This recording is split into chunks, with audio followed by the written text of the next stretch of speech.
যদি আপনি মারা যান, আপনার এই মোবাইলটা আপনার বোন ব্যবহার করবে, এই মোবাইলটা আপনার মা ব্যবহার করবে, এই মোবাইলটা আপনার বাবা ব্যবহার করবে। কথা বলেন না কেন?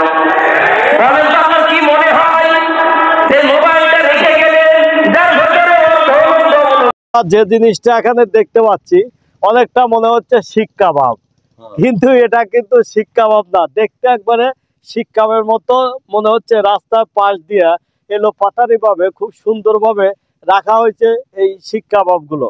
এই শিক কাবাব গুলো মানে এই যে শিক কাবাবের মতো জিনিসগুলো, এগুলো তৈরি করতে যে উপকরণ লাগছে সেটা আপনারা জানলে হতভম্ব হবেন।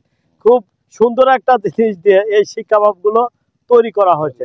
আচ্ছা, এগুলো কি দিয়ে তৈরি করা হয়েছে হাবিব ভাই বলেন তো একটু। আপনার খড়ি দিয়ে আর হলো গোবর দিয়ে তৈরি করা হয়েছে, মানে এই পাট খড়ি দেওয়া হয়েছে মাঝখানে, আর চারপাশ দিয়ে আছে গোবর। গোবর এটা কি কাজে ব্যবহার হয়? এটা ব্যবহার হয় হলো পুরায় মানে যাদের লাকড়ি নাই, লাকড়ির কাজ হিসেবে ব্যবহার হয়।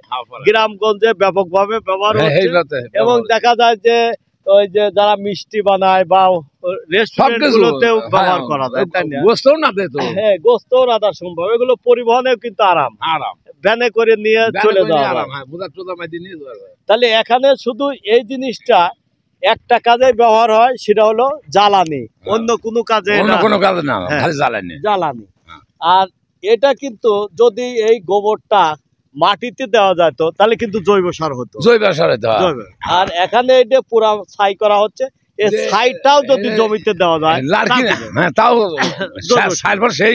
সেই হয়। হ্যাঁ, আর এই লাকড়িগুলো সম্পর্কে একটু বলেন দেখি। লাকড়িগুলো পুরানি লাগে, এই জন্য জোর খড়ি যাবার নাই, এই জন্য। যাদের খড়ি যাওয়া নাই এগুলো বিক্রি হয় না? বিক্রি হয়, হ্যাঁ 120 টাকা সব বিক্রি হয়।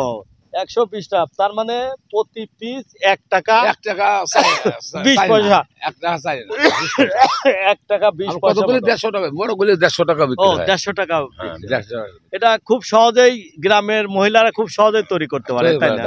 এটা কিন্তু আঠা নাই, তারপরে কিন্তু কাঠিগুলোর সাথে লাগে আছে। আচ্ছা, আমরা একটু পরে দেখবো বানায় কিভাবে। আমরা চলে যাই দেখি। বানাও তো বাবা, তুই বানাতে থাক। হ্যাঁ আসেন দেখি। এই যে দেখেন, এদিক নিয়ে আসেন। এই যে খুব সুন্দরভাবে কিন্তু তৈরি হচ্ছে। এইটা কিন্তু কাউডাং অর্থাৎ গোবর। এই গোবর থেকে এগুলো পাটকাঠি, এই পাটকাঠি গুলোর সাথে দেখেন কিভাবে খুব সুন্দরভাবে, আঠা নাই কিছু নাই, কিন্তু তার সাথেও সুন্দরভাবে শিক কাবাবের মতো লাগিয়ে দিচ্ছে। শিক কাবাবগুলো যেমন শিকের ভিতর ঢুকা দিতে হতো, এগুলো গার উপর দিয়ে সুন্দরভাবে লেপে দেওয়া হচ্ছে। এই যে দেখেন, আটা নাই কিন্তু এর উপর থাকছে। এবং এগুলো কয়দিন লাগে শুকাতে? কয়দিন লাগে ভাই? 3 দিন লাগে। 3 দিনে ফুল শুকা যায় না? ভালো করে দিলে 3 দিনে। 3 দিনে জালের উপযুক্ত হয়ে যায়। আচ্ছা, যা হোক, আমরা দেখলাম গ্রাম্য পরিবেশের শিক কাবাবের মতোই একটা জিনিস, সেটা হলো লাকড়ি গোবর থেকে তৈরি, যার মেইন উপাদান গরুর থেকে যে গোবর তৈরি হয়, সেই গোবর দিয়েই এটা তৈরি করা হয় জ্বালান। এই যে পাশে কিন্তু একবারে সভ্য মানে তৈরিকৃত, কেবল তৈরিকৃত সেগুলো আছে। এগুলো কিন্তু ওইভাবে সুন্দরভাবে রেখে রেখে সাদা রাখবেন। 2 থেকে 3 দিন রোদ লাগলেই সেগুলো জালের উপযুক্ত হয়ে যাবে। হ্যাঁ, বিক্রিও করা যাবে বা ব্যবহার করা যাবে।